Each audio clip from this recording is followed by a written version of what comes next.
Tervitus! Tere! Armsad Võrgutelevisiooni vaatajad, me oleme jälle saates Eestimaa maskita lood Pärnus, Pärnu linnas, meie tavapärases kohas stuudios Luule raadios koos Sven Kivisilnikuga. Tervitus! Ja striimime Jüri Lina toetuseks. Me oleme seda ikka paar korda juba teinud.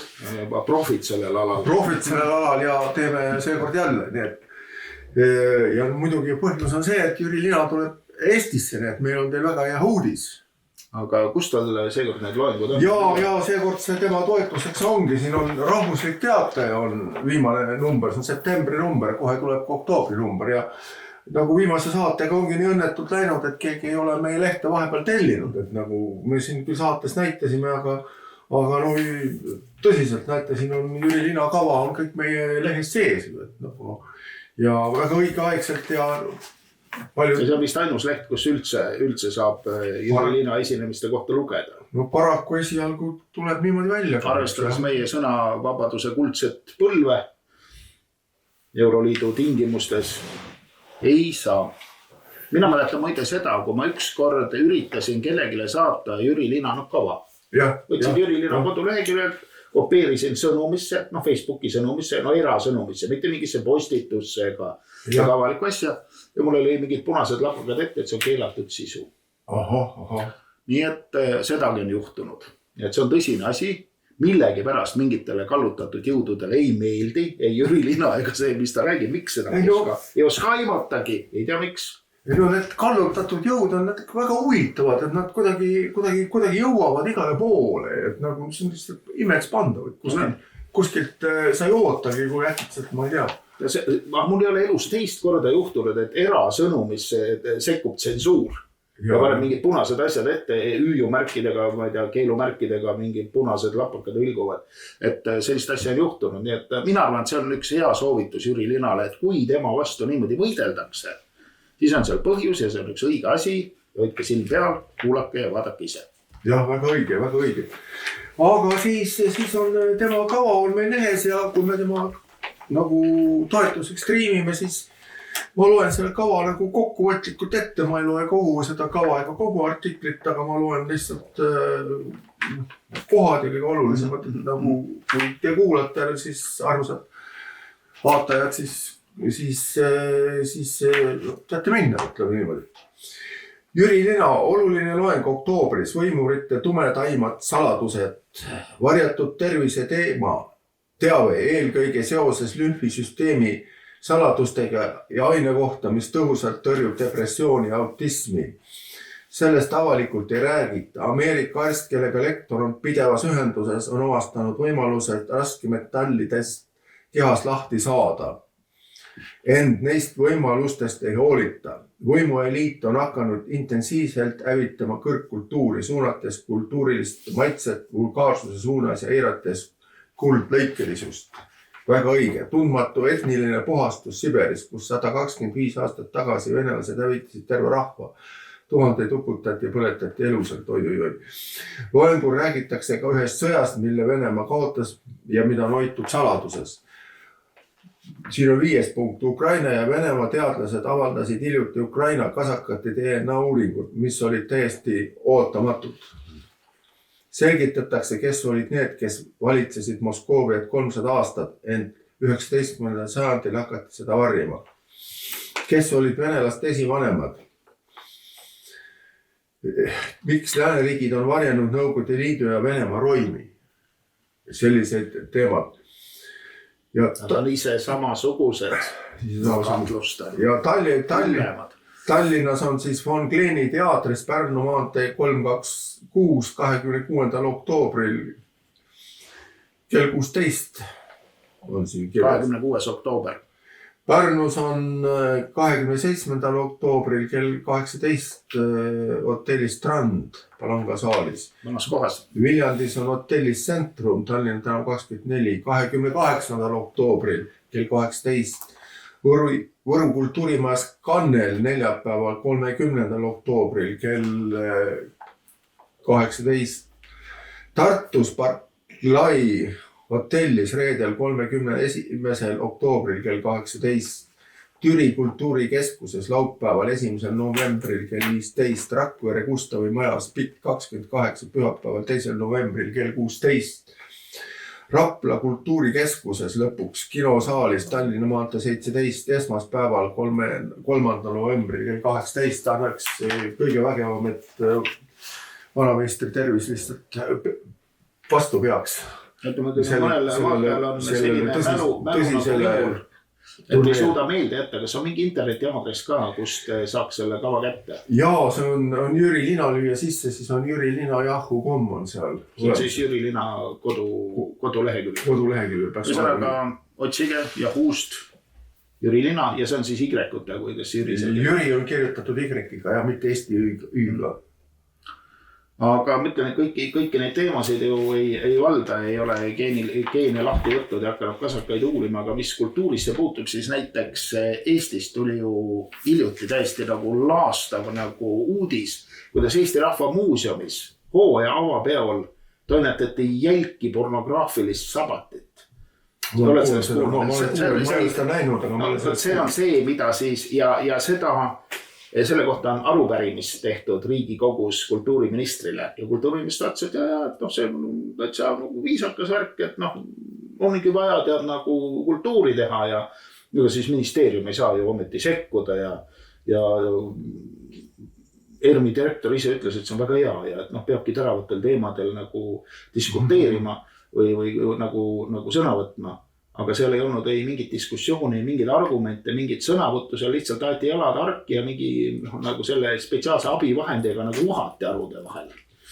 Et see nagu minu meelest ei olnud nagu diskussioon ega olnud ka kultuur. Siiamaani on seda peetud pornograafiaks. No ma ei ole seda näinud. Ma nägin katkendeid, neid oli kuskil seltskonna ajakirjandus lasi selle rõveduse nagu mingis piiris rahva, et need katkendidki olid üle mõistuse. Selles mõttes on vihjeid sellele, et asi läheb järjest hullemaks. See on mujal samamoodi. See on täiesti masendav. Ja siis armsad vaatajad tellige meie lehte ja ma tahtsin teile näite tuua, kui oluline on olla teavitatud, sest väärteavitamine võib seda tähendada, et see võib teile maksma minna teie varanduse, teie tervise ja isegi teie elu. Mõistuse.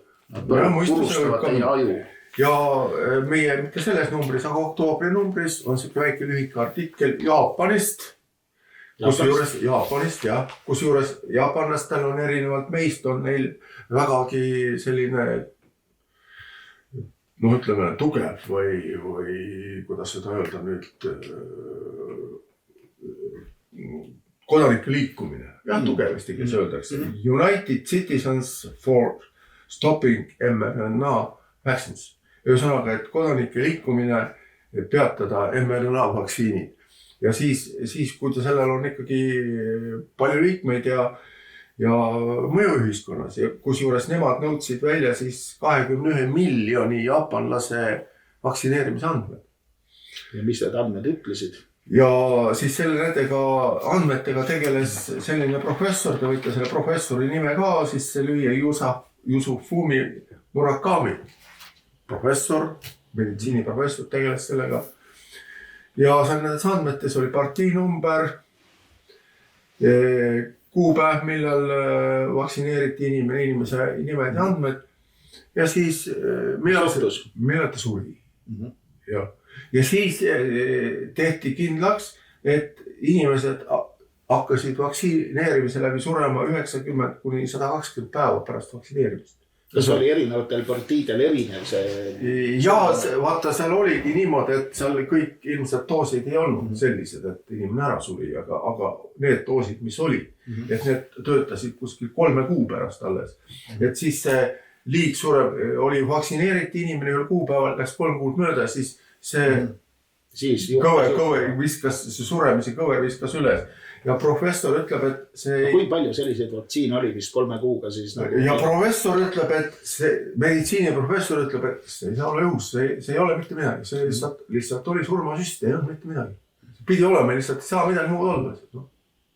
Ja tema ütleb, et 600–610 000 jaapanlast tapeti ära niimoodi. Üle poole miljoni siis? No jah. see 600 000 on üle poole miljoni. See on hea näide, et olla teavitatud tähendab seda, et sa võid jääda ellu.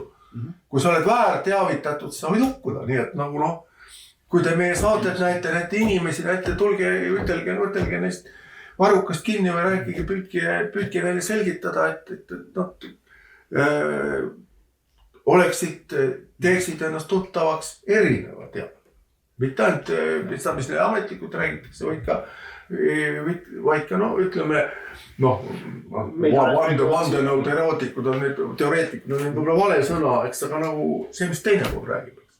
Ja siin on... Tahaks nüüd seletada, kas või kuulda neid jollerilaadseid nagu isi. No ja, aga Eestis ei ole ju keegi siukest uurimast teinud, Eestis ei tehta ju seda. Sellepärast, et kasvu on ikka suurem kui kahju ja mis nad räägivad. Ja siis Eestis ei tule ju seda asja välja, Eestis ei ole sellist võimsat kodaniku liikumist. Eestis on kõik käivad, igaüks käib oma ette, käed taskus ringi ja siin sügisudu sees ei ole kodaniku liikumist. No need peavad kindlasti kuskil olema, need on ka Eestis olema. Ei ole siukest kodaniku liikumist, mis nõuaks välja. Nad Jaapanis nõudsid välja 21 miljoni inimese. Mina mäletan seda, et meil iga päev, kui see katkupull käis, tulid ERR-is andmed selle kohta, eks ole, kui palju inimesi nakatus. Nakatus, kui palju sai selle hirmsa haiguse ja kui palju nendest oli siis vaktsineeritud ja kui palju ei olnud vaktsineeritud. Ja neid andmeid üks päev enam ei avaldatud, aga trend oli näha, et neid haigestunute hulgas oli vaktsineeritud järjest rohkem. Ja siis see läks nagu nii käest ära see pilt või inimesed tahaks ilmselt aru saama juba, mis toimub. Et siis enam ei avaldatud andmeid ja õnneks varsti Ukraina sõda ei räägitud üldse, nagu see haigus oleks ära kadunud. Siis kadus ka. Muide, need samad andmed, mis jaapanlastel on siin kinnitatud, need juba ilmusid välja juba selle sama koroona ajal peale vaktsineerimist minu meelest Suurbritannias. Aga siis nagu need ei lihtsalt vaikiti maha, aga siin on ilmselt, siis on ikkagi Jaapanis ei saa seda maha vaikida. Neil ongi selline huvitav süsteem, et kui neil mingi asi nagu ütleme, mingi nagu räpane pomm plahvatab nende jaoks, et asi, mida nad ei taha väga, et oleks avalikkus, siis nad püüavad seda ühe riigi, ühe ühiskonna sees nagu hoida.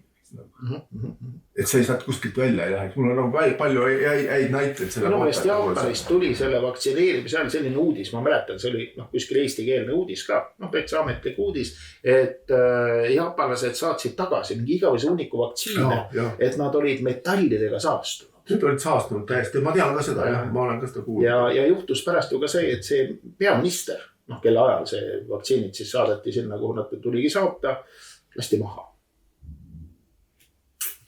Keegi sõjaväelane tegi mingi imeliku plastiliinist või plastmassist, sellise relva, see on kuidagi lähedale. Imelikud asjad hakkavad siis juhtuma. Imelikul kombel see härrasmees tapeti.